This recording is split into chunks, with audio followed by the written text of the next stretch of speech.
कलश स्थापना कैसे करें। जय माता दी दोस्तों, लास्ट वीडियो पर बहुत सारे कमेंट आ रहे हैं कि कलश स्थापना कैसे करें। सबसे पहले आपको जो है एक मिट्टी का या फिर तांबे का, स्टील का, जो भी आपके पास ये लोटा है वो ले लेना है। उस पर स्वास्तिक बनाना है। फिर चावल लेने हैं। आपके पास कलर चावल नहीं है तो आप फूड कलर का यूज़ कर सकते हैं चावल को रंगीन करने के लिए, या फिर फूड कलर भी नहीं है तो आप जो है हल्दी से चावल को पीला कर सकते हैं। सफ़ेद चावल का यूज़ नहीं करना है। अष्टकमल दल बनाना है। उसमें जो है 5 चीज़ें डालनी है, सिक्का, लौंग, सुपारी, हल्दी और गंगा जल डाल के उसमें जल से भर लेना है। फिर जो है आम के पत्ते या फिर अशोका के पत्ते, उसमें जो है चंदन टीका लगा लेना और नारियल पर स्वास्तिक बनाकर चुनरी लपेट कर और आम के पत्तों में भी टीका लगाना है चंदन का, और उसके ऊपर हमें नारियल रखना है और नारियल का मुंह पूजा करने वाले की तरफ होना। कलश हमारे उल्टे हाथ की तरफ और माता रानी के सीधे हाथ की तरफ होना चाहिए। कलश स्थापना ऐसे करते हैं। जय माता दी दोस्तों, नवरात्रि में नवरात्रि के बाद जो उगाते हैं जो उनका क्या करें। तो कहीं पर ऐसा होता है नवरात्रि में 9 दिन तक माता की पूजा होती है जो उगाए जाते हैं, और फिर माता रानी का विसर्जन किया जाता है नदी में या फिर कहीं पे भी।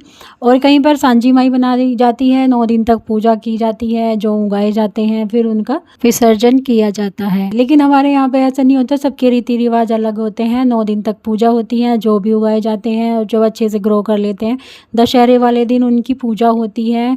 गोबर के छोटे छोटे बुरकले बनाते हैं, उस पर जौ रखते हैं और कुलिया भरते हैं, उनमें मिठाई भरते हैं, जो भी अपनी है उस हिसाब से पूजा होती है। और उसके बाद जौ को या तो पार्क में उगा दो या फिर खेतों में उनको सिला देते हैं, या फिर आजकल तो उनका जूस भी बना के पी लेते हैं माता रानी के प्रसाद के रूप में। नारियल भी हम खा लेते हैं और माता रानी का श्रृंगार कन्याओं को दे देते हैं। तो ऐसे ही जौ का भी हम रस बनाकर पी सकते हैं। नवरात्रि का जो सामान है बचा हुआ, जैसे राख, हवन की राख, आम के पत्ते, नारियल के छिलके, तो उन सब का क्या करना चाहिए, फेंकना बिल्कुल भी नहीं चाहिए, क्योंकि पूजा की चीज़ें होती हैं। मैं कभी भी जो है नदी में भी नहीं फिसलाती और ना ही मैं कभी फेंकती हूँ, क्योंकि बहते हुए पानी में इनको सिलाना चाहिए, ऐसे कहते थे पहले। लेकिन इसका मतलब ये नहीं कि नदियों में इनको सिलाना चाहिए।